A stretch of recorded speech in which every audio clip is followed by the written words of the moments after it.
Terdakwa kasus dugaan peredaran narkotika di dalam rumah tahanan, Rutan, Amar Zoni, mengaku sempat disetrum dan dipukul agar mengakui perbuatannya mengedarkan sabu seberat 100 gram di Rutan Salemba.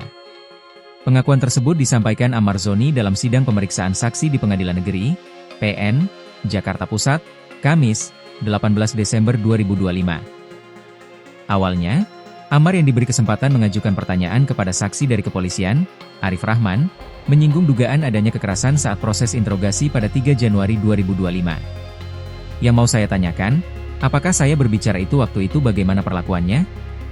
Yakin tidak melakukan intimidasi? Yakin tidak ada kekerasan? Tanya Amar Zoni dalam sidang. Yakin nggak ada kekerasan?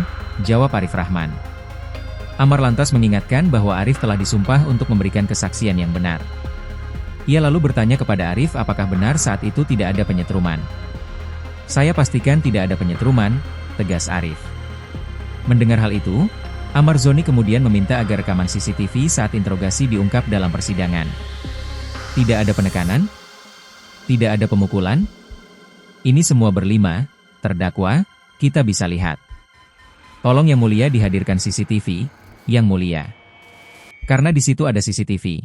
Kita di bawah tekanan, dipukuli, disetrum, dipaksa untuk mengaku, ungkap Amar.